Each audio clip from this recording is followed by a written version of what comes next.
All right. Hi, everyone. Welcome to Leisrealtalk. To my American viewers, I hope you had a great July 4th. And for those of you in Asia, are we happy that July 5th went by without any issues? All right, let's get started. What a program we have ahead of us. Today, one of my viewers sent me a Fox News report about Xi Jinping skipping this week's BRICS summit in Brazil. And I told him that I will be addressing that tonight. I'll explain why he missed the summit in this live stream. It's actually the first time Xi Jinping has ever missed this major gathering for emerging economies. And China's official explanation, a scheduling conflict, and the fact that Xi had already met with the Brazilian president earlier this year, actually for a number of times. But I don't buy the scheduling conflict excuse. Let's be honest. The BRICS summit is the most important geopolitical event where Xi can play a leading role. No other event gives him the kind of global spotlight. The real reason? Xi Jinping may have been barred from leaving China by his opponents out of fear that he might use the trip to escape. Yes, Xi Jinping may be planning to flee China. You heard that right. Well, Xi is locked in a power struggle with Central Military Commission Vice President Zhang Youxia and the party elders. He and his wife, Peng Liyuan, have reportedly been preparing for the worst, exile. Where will he go? Central Asia. And according to insider sources, Peng Liyuan has been quietly working on an escape plan to Kazakhstan. The person helping him? None other than Ma Xingrui, one of Madame Xi's close confidants and party secretary of Xinjiang, who was abruptly dismissed 5 days ago. Now, for a while, some China watchers have already noticed something unusual about Madame Xi. She has been absent from all of Xi Jinping's recent international trips. In April, she didn't accompany him on his visits to Vietnam, Cambodia, and Malaysia. Later, Xi Jinping traveled solo to Russia for the World War II victory parade. At the time, rumors circulated in China that Peng or Madame Xi had been ordered to stay behind to prevent the couple from fleeing together. I didn't believe it at the time. It sounded too far-fetched. You know, I don't go for sensationalism. I prefer to stick to facts. But now the dots are connecting. Suddenly, it all makes sense, and I can't ignore it anymore. So tonight, let's uncover Xi Jinping's secret escape plan. Okay, so let me tell you first about this man who is in trouble this week. His name is Ma Xingrui, and he is one of Xi Jinping's most trusted loyalists. He was the party secretary of the Xinjiang Autonomous Region. He was abruptly removed from his post on July 1st. As for his next appointment, the official announcement just vaguely stated that it will be decided. It's yet to be decided. Now, among all provincial level leadership positions in China, the position or the role of Xinjiang Party Secretary is uniquely important. In addition to overseeing party affairs, this position also involves managing regional military coordination, ethnic and religious issues, and internal security. Notably, Ma Xingrui was one of the, I think, only 6 provincial leaders elevated to the 24-person Politburo, China's top decision-making body. So his removal marked the first fall of a Politburo member from Xi's inner circle. His political rise was closely tied to Xi Jinping's wife, Peng Liyuan. Let me give you her picture. And the two come from the same place in Shandong. They're both from Shandong, and their families have had long-standing ties. And even before Xi Jinping came to power, Ma was a regular visitor to the Xi household. And because of this close relationship, or because of Ma's close relationship to Xi's wife, he was once seen as a leading candidate to replace Cai Qi as director of the general office of the CCP. Right? You know who this guy is. So that's how close Ma is to the Xi household. But this cold dismissal is widely viewed as the end of Ma's political career. Most people attributed his downfall to Xi Jinping's, match name with faces. So you know who I'm talking about. Most people attributed his downfall to Xi Jinping's declining grip on power. But the real reason, according to insider sources, is far more explosive. Ma was secretly helping Peng Liyuan plan Xi Jinping's escape to Central Asia, specifically Kazakhstan. Now, Xi has been locked in an escalating power struggle with Zhang Youxia and the party elders. Deep down, Xi Jinping fears that if he loses control, his political enemies will seek revenge, especially over one matter he cannot escape, the death of former Premier Li Keqiang. Within the party, there are growing calls to investigate Li's death, and many believe Xi Jinping is responsible, and this has become his biggest political liability. And so according to this anti-CCP commentator, where his name is Wu Jieming, who is active on YouTube, Ma Xingrui's sudden dismissal is directly tied to this escape plan. Mr. Wu was one of the people who only believed that Ma's downfall was because he was one of Xi Jinping's most loyal followers. But then after he talked about it in his YouTube program, and one of his contacts in Beijing contacted him and told him, no, that's not the real reason, is Ma was involved in helping Xi Jinping escape China. So now let me tell you what Mr. Wu said in his programs. Okay, so this is what the story is. Late last year, Peng Liyuan, Xi Jinping's wife, made a call to Ma Xingrui. Let me go back. Do we have a, oh, here we go. Yeah, we have both of them. Okay, so these two are the mastermind of this escape plan. So Peng Liyuan called Ma Xingrui from a hardwired encrypted red phone, which is a secure communication line used inside Xi Jinping's residence. Now, Ma is a longtime confidant of Peng Liyuan, and he was told that a dark current within the party was pushing for an investigation into Li Keqiang's death and demanding Xi's resignation. Although Xi Jinping was still resisting, Peng, his wife, admitted that his position was becoming increasingly untenable, and she feared for his safety, noting that Zhang Youxia had formed an alliance with the party elders. Okay.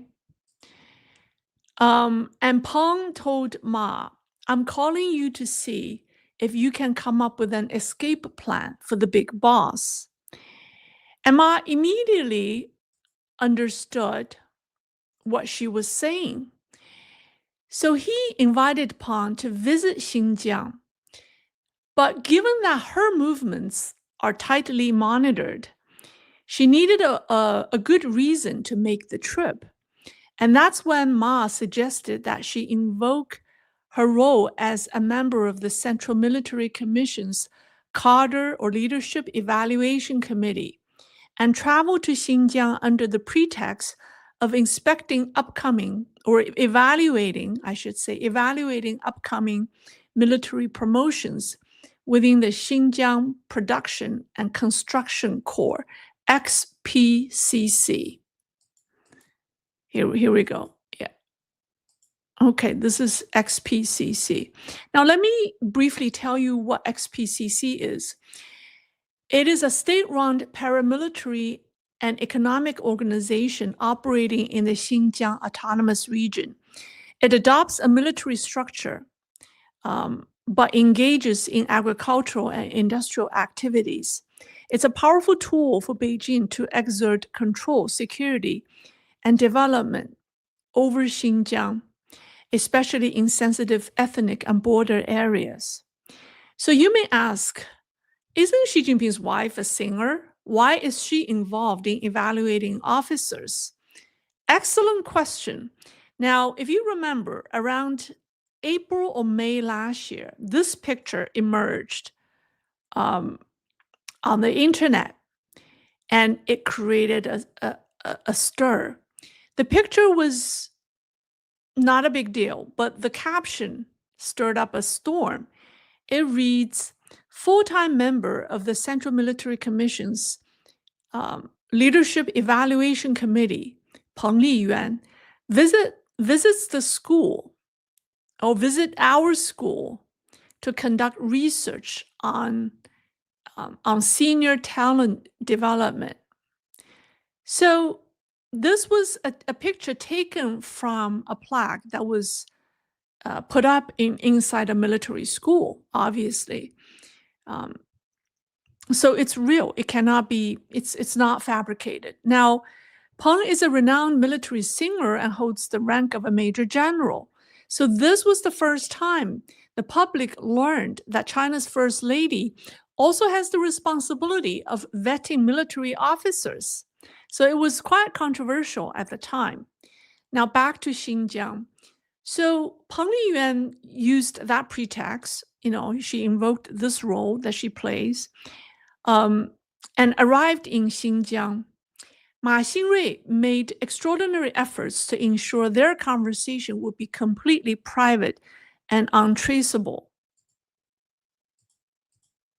Let me go back to these two.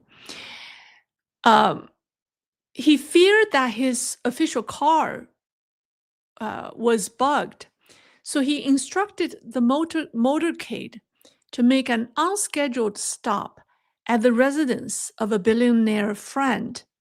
There, they randomly selected a Land Rover, and Ma personally drove Peng in the vehicle alone, with staff and security following them in separate cars. The randomness of the car selection prevented any pre-installed surveillance. Only the two of them were in the car, and according to later testimony Ma gave to the Central Military Commission, their conversation was entirely confidential. And during the drive, Peng confided that the opposition forces were gaining strength, and she feared that Xi Jinping would not be able to hold on much longer. So she asked Ma what would be the safest way for Xi to flee China. Anticipating this, Ma said that he had already drafted an escape plan after receiving her earlier call. So he laid out two options for escape to Kazakhstan. I'll explain why Kazakhstan later, but let me just first give you their plan.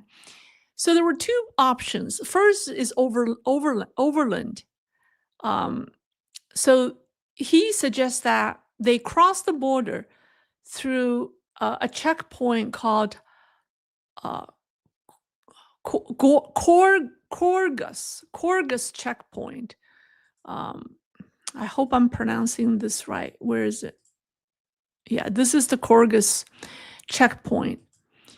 And that's the first option. And then the second is by air. Take a direct flight from Urumqi to Almaty. Now, Ma told Peng that the Kyrgyz border crossing is controlled by the 61st and 62nd Regiments under the 4th Division of the XPCC. The leaders of this division, are Shandong natives promoted by Ma himself, making them personally loyal to him. They're all from Shandong. Madame Xi is from Shandong. So is this Ma person, the party chief Ma, and also the leadership of the 4th Division within the XPCC that controls the border crossing checkpoint are also from Shandong.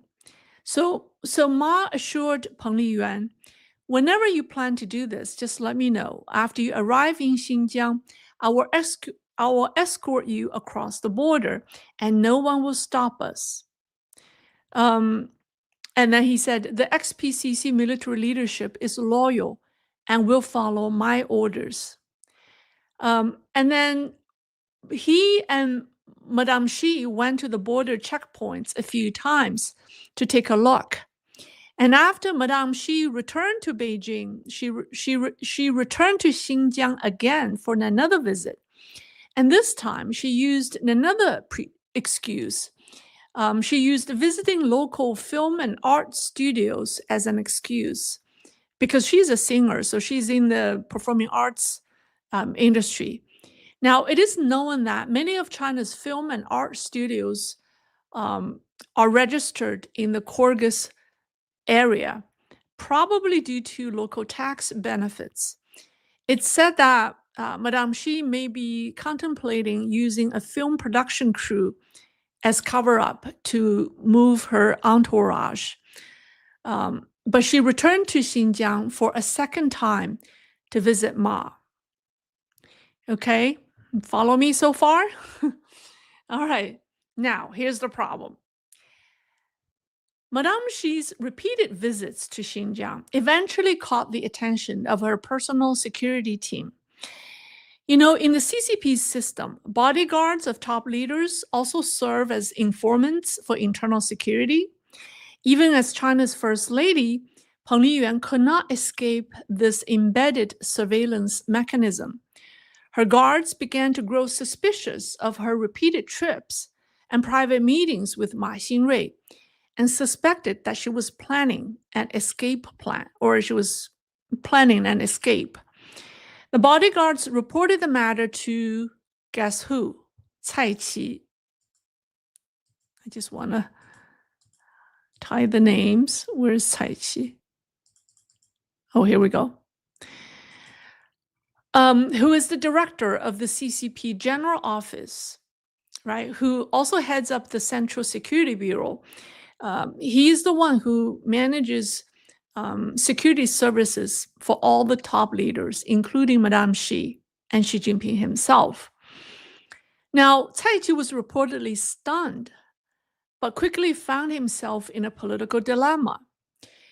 On one hand, Cai had long been loyal to Xi Jinping, and that's public knowledge. He's probably the most loyal follower, the most loyal follower to Xi Jinping. Now, on the other hand, if Xi Jinping and his wife were indeed planning an escape, then remaining loyal to them would be a political suicide. He realized then that there would be no place for him in the new order if he stayed aligned with the fleeing leader. So Cai Qi chose to defect and reported Madame Peng or Madame Xi's secret plan to former Premier Wen Jiabao. Where's Wen Jiabao? Here we go. Yeah, so these two talked. And Wen Jiabao is one of the key party elders who are controlling things from behind the scenes.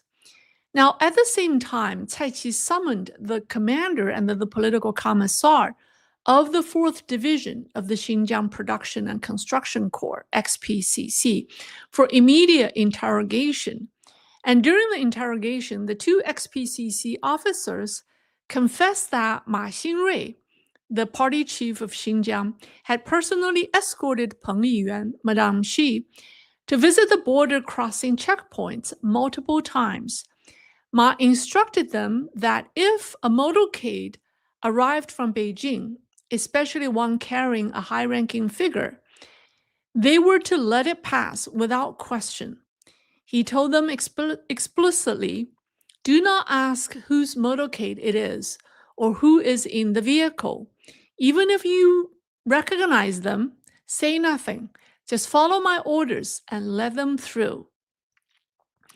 The two paramilitary leaders told Beijing investigators that they didn't know who was supposed to cross the border, only that Peng Liyuan or Madame Xi had visited, accompanied by Secretary Ma himself. As for the purpose of her visit, they were not told anything. By this point, Cai Qi had confirmed beyond doubt that Ma Xingrui was secretly assisting Peng Liyuan in orchestrating Xi Jinping's escape to Kazakhstan. And then Wen Jiabao, along with other party elders, quickly convened an emergency meeting.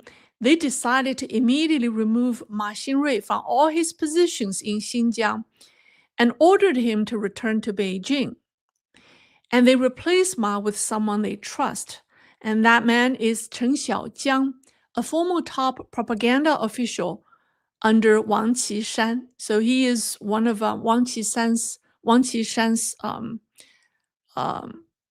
former associate. And Wang Qishan is also one of the party elders who are running from behind the scene. Now, interestingly, upon arrival in the capital, Ma Xingrui was instructed to report directly to the Central Military Commission, and the person he met with was Zhang Youxia. With nowhere to run, Ma had no choice but to confess everything to Zhang. The details above, his coordination with Peng Liyuan, the meetings in Xinjiang, the border crossing plan, were part of that confession. So the above is what Mr. Wu said in two of his programs. I can't verify them, but thought that they're important to share with you. Now let's talk about why Kazakhstan. Here's the analysis from Mr. Wu and his contact, and some of it is my analysis too. Kazakhstan may not be Xi Jinping's final destination, but it is intended to be the first stop in his escape itinerary. Among all the possible exit routes, Kazakhstan offers the safest and most practical option for Xi to flee China before deciding where to go next. There are several key reasons why Kazakhstan is the ideal initial destination. First, Kazakhstan has always been a strategic partner to Xi Jinping. It was in Kazakhstan in 2013 that Xi Jinping first announced his Belt and Road Initiative. Since then, under Xi's leadership, China has poured billions of dollars into infrastructure, energy, and logistics in Kazakhstan, gaining significant influence over the country's economy. And these investments have also benefited the families of Kazakhstan's political elites, making Xi Jinping a valuable partner in the eyes of those in power. And the second reason is the current Kazakh president. His name is, hopefully I could pronounce it. All right, I'll just try. Tokayev. Kasim Jomart Tokayev. All right. He has personal ties, strong personal ties to China. During the Soviet era, he served as a diplomat in Beijing. He studied in Beijing at the Beijing Language and Culture University and is fluent in Chinese. So this rare familiarity with Chinese language and culture has allowed him to build direct personal rapport with Xi Jinping. a connection few world leaders share. And then the third reason is Xi Jinping also has strong ties with Tokayev's predecessor, and his name is Nursultan Nazarbayev. Here we go. I think yeah. He ruled Kazakhstan for nearly 30 years. He was the last Soviet leader of Kazakhstan, became its first president after the USSR dissolved, and remained as the de facto power long after stepping down in 2019. And Xi Jinping cultivated a close relationship with him between 2013 and 2019. Now, this man was also one of the 5 founding members of 5 leaders who founded the Shanghai Cooperation Organization, SCO, which was established in 2001. At the time, Nazarbayev was looking to balance Russian and Chinese influence in Central Asia.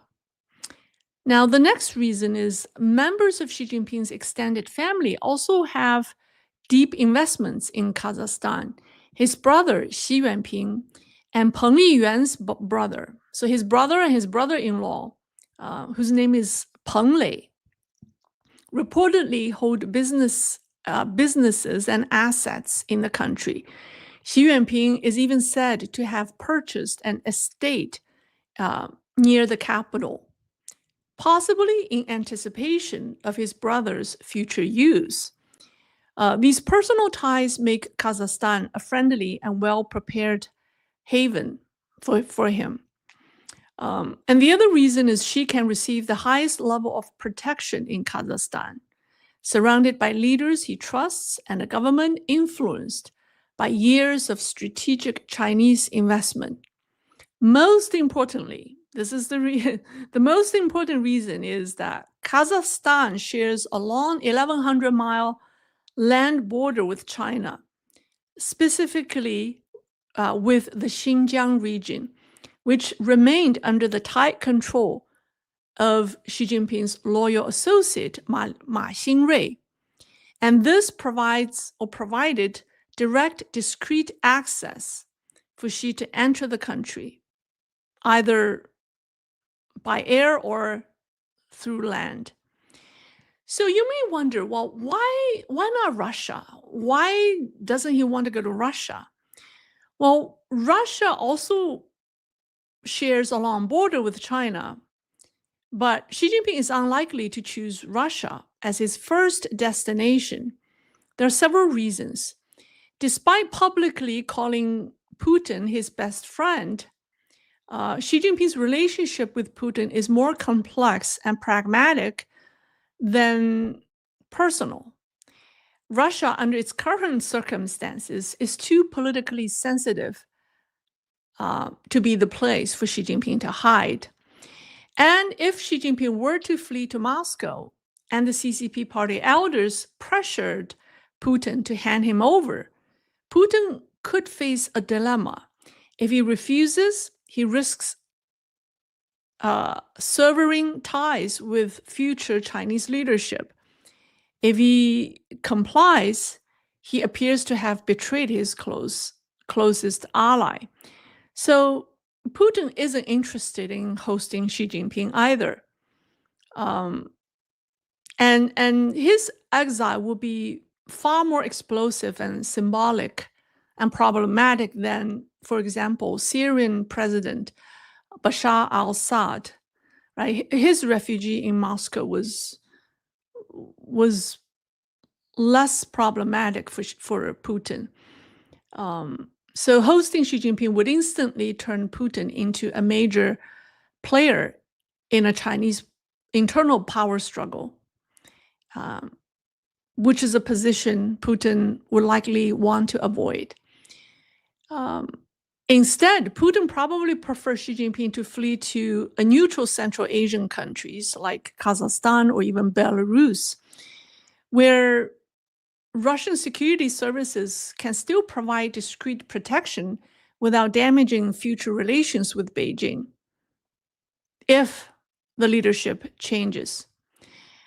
All right, so what happens after Kazakhstan? Well, for Xi Jinping, Kazakhstan is just the beginning. His siblings and in laws reportedly hold assets in Canada, Australia, the Middle East, and other Central Asian countries. So once he safely arrives in Kazakhstan, he can weigh his options and determine where to go next. But in terms of a safe, discreet, and politically manageable first stop, Kazakhstan is unquestionably his best choice. But that was then. This plan is foiled. It's not going to happen.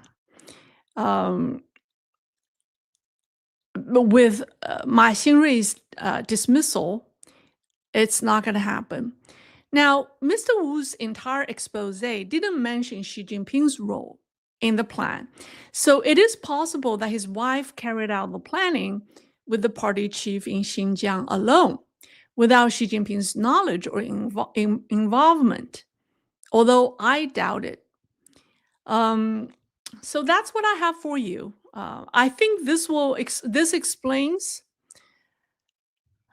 why we saw the sudden removal of the Xinjiang party chief, why Xi Jinping explains Xi Jinping's no-show in Brazil at the BRICS summit. It also explains the extended absence of Xi Jinping's wife. Hopefully, it has provided you a convincing explanation, and that's all I have. All right. Wow. Let's see. All right. Super stickers. All right. Let me see. Boycott China. Maybe South Africa is Xi's retirement paradise. Love to lay. Why do you think he will go to South Africa? I don't think so. Oh, maybe. I don't know.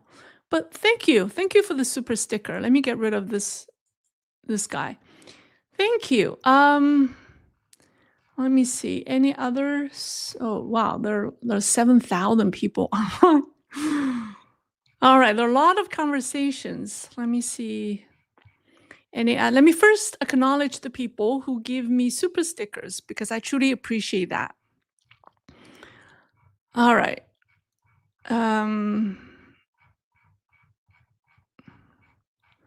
Wow.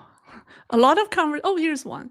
Charles Womack, Premier Li Keqiang, appeared to be doing an impossible job running the economy to the benefit of the common person. Personally, I admired him. Li Keqiang, you mean the one who died mysteriously?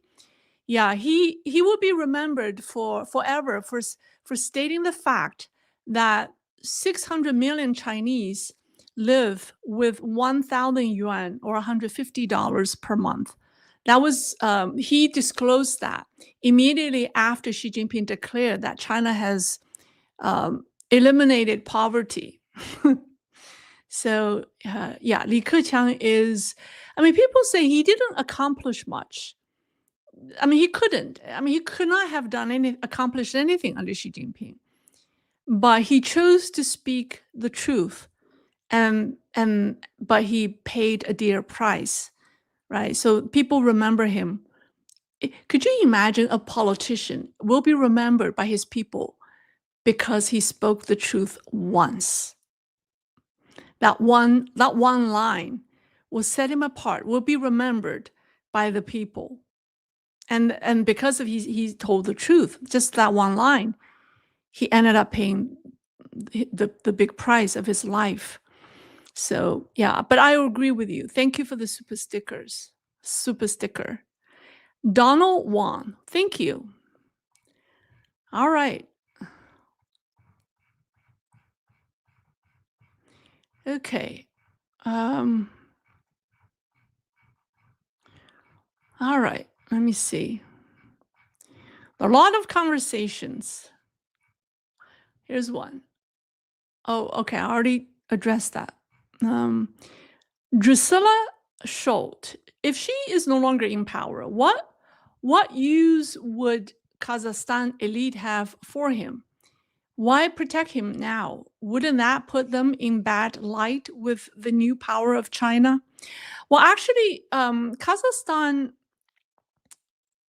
strategically, the geographical location of the country will make it difficult for the new leadership to pressure Kazakhstan because the gas pipe that they built, I think, start from Kazakhstan. If they really if the new leadership makes it difficult for the Kazakh government, then they can. Um, I mean, if you really, I mean, they could negotiate. I think having Xi Jinping in their country will give them the bargaining chip to negotiate with the new leader, and therefore they may get more. So having Xi Jinping over um, doesn't make them lose at all because it only gives them more bargaining power to negotiate with the new leadership.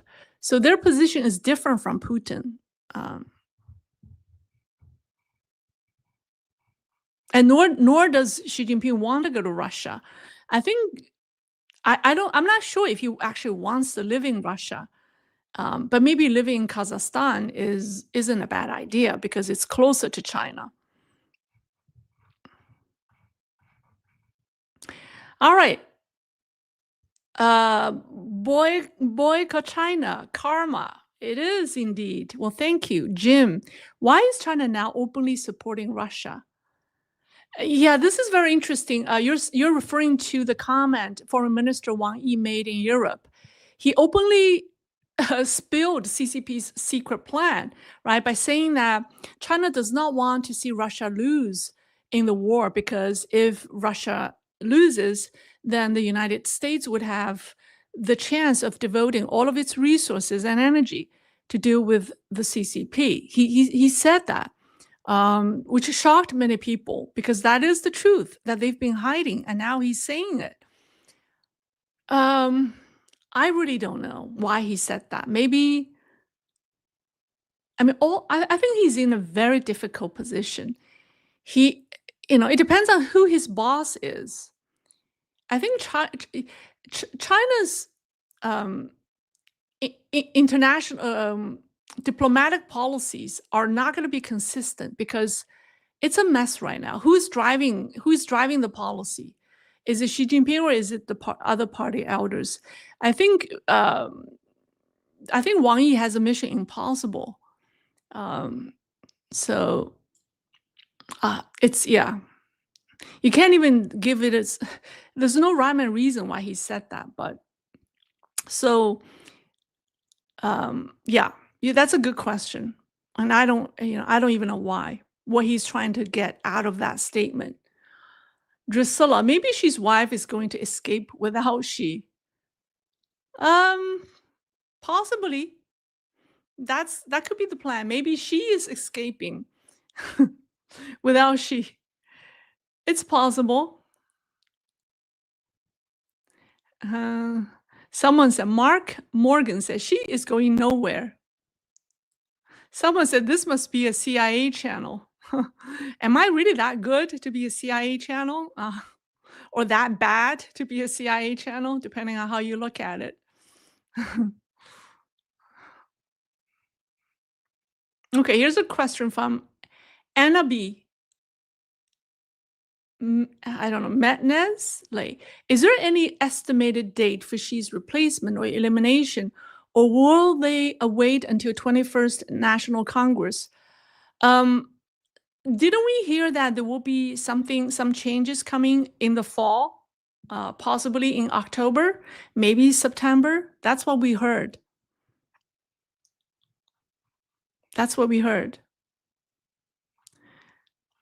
Someone said, Norbert Klaus, she seems to be under total control. When will he be replaced? Can he then leave China as a regular person? I'm not sure if he's under total control. I really don't think so. If you listen to the speech given by the Hong Kong chief, Li Jiachao, Zhang Li, for the first time, he did not address Xi Jinping in his speech. Now, he was personally picked and promoted, put into that position by Xi Jinping. In his two previous address, I think it was July 1st is the anniversary of Hong Kong's return to China. So it was his third speech, right? Third year in that position. If you look at his previous two speeches in 2024 and 2023, he acknowledged Xi Jinping in his speech. Not this time. That's a major sign.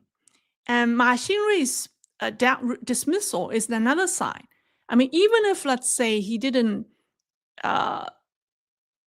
schemed this escape plan with Xi's wife, let's say, even say that's a far-fetched rumor, but his dismissal is real. His dismissal is real. So why, if Xi Jinping is in power, why is he so crazy? You know, he got rid of all his top military leaders. Now he's getting rid of his loyalists on the civilian side. If he's in total control, why is he doing that? Is he crazy or not? So it can be, right?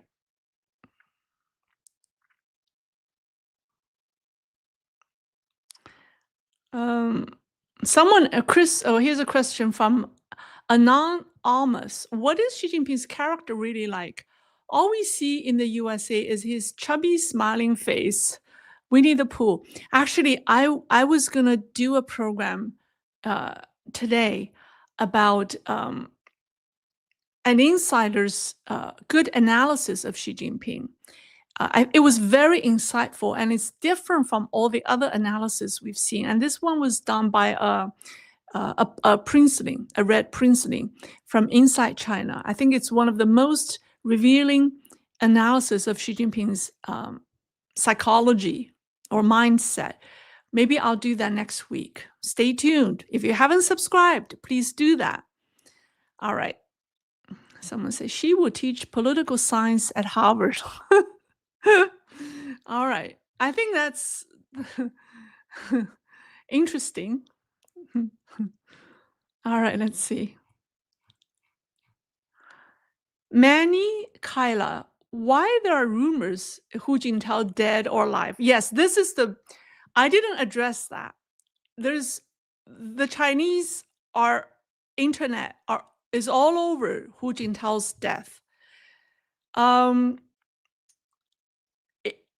mean, this is the second time that people are saying that people say he's in critical condition. His children and grandchildren are on a chartered plan to Beijing. And then the propaganda department is sending notices to the grassroots level, advising people that they should not comment on the passing of a state leader, should that happen. So the rumors are everywhere. However, when I talked with some of my China expert friends, I asked the opinion of one, and I watched the analysis of another one in his YouTube channel. And I agree with them. It's very hard to tell. Some do not believe that this is real, because one person gave a very compelling reason. They said that if Hu Jintao dies right now, the biggest beneficiary is Xi Jinping, because his opposition will lose a paramount leader, right? So Xi Jinping and his people would want to announce that immediately. Now, the rumors started on June 30th. Why are they? It's been 5 days. Why are they still, still has not been confirmed? Like, if think about it, if you're Xi Jinping, and if that's the case, that you would just, do everything you can to announce it, and they still control. Xi Jinping still controls a significant part of the propaganda machine. So he can if he decides to make it an official. So that's one question. So if we still wait for another, if we wait for another 5 days, then I really question if this is real, because Xi Jinping has every intention to announce it as soon as possible. So at this point, 50-50. There's a 50% chance that he's dying or might have already died. And there's a 50% chance that this is a fabricated rumor to discredit Xi Jinping's opponents.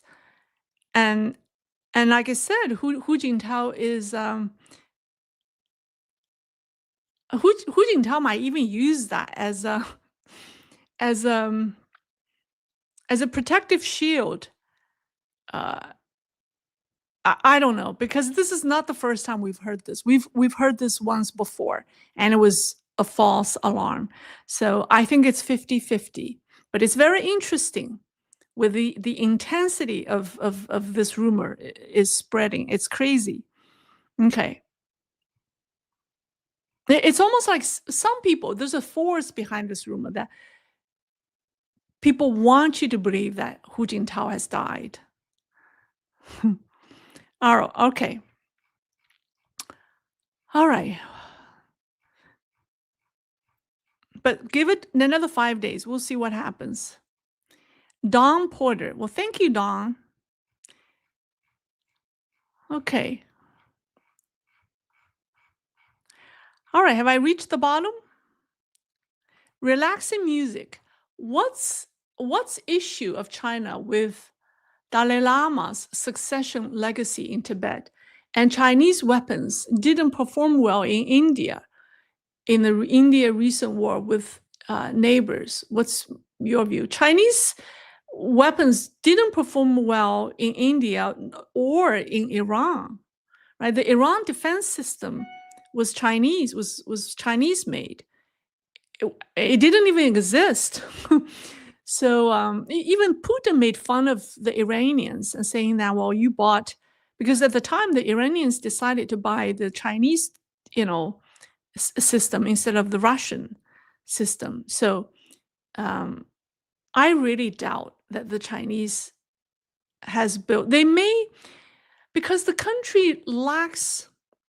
I mean, the Chinese can make some technological breakthrough somewhere. But to make these elaborate and highly integrated system, modern system, whether it's in high tech or defense industry or anywhere, the Chinese do not have the skills, because they do not have the collaborative spirit to run a highly complex platform or model that require teamwork and collaboration. The Chinese are not, the CCP culture does not warrant collaboration. So anytime it's a complex collaboration, they can do it. They perform well in, that's why the Chinese perform well in individual sports. They don't do well in team sports under the CCP, that is. All right. Drusilla, so happy you got out of China for your brilliant. Oh, thank you. I am happy that I'm out of China. I have not been back to China for, I don't know, decades. Thank you, Drusilla. Kingsley OG, how will China's foreign policy change? There isn't a foreign policy in China right now. With the level of chaos that's going on, I think I'm not even trying to analyze China's foreign policy, because it could change. It could swing from day to day, depending on who is in control for the day, and then the two sides are fighting. Now, so let's say if Hu Jintao actually dies, I think in the short term, we'll see Xi Jinping's power return for a period of time. And then it will only intensify the struggle. Both sides will go all out for a final showdown. But for the immediate, for the short term, Xi Jinping may have gain an upper hand for some time. But then the other side is not gonna, not gonna let him come back. So it will get ugly if Hu Jintao dies. It will be uglier. And while that happens, I'm not even trying to analyze China's foreign policy because it will swing. All right.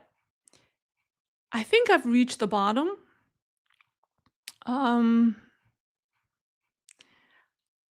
Helora, am I pronouncing it right? Thank you for sharing your analysis and insight.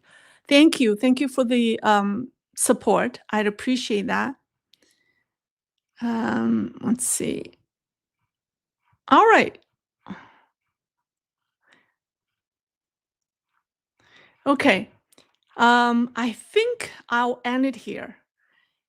And here's a question. WOG. Do you think, I'll just take this last question. Do you think the incoming regime will lead to complete reforms in the CCP? I think that the incoming regime will be forced to undergo major political reforms. And when that happens, the so-called CCP regime will become history. It will disintegrate because people have been resenting it so much that they could not stand it anymore.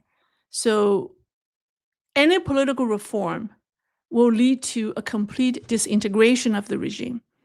And it will come from both within the system and also from grassroots. So that's my prediction of the future. All right, that's all for tonight. I thank you very much for joining me.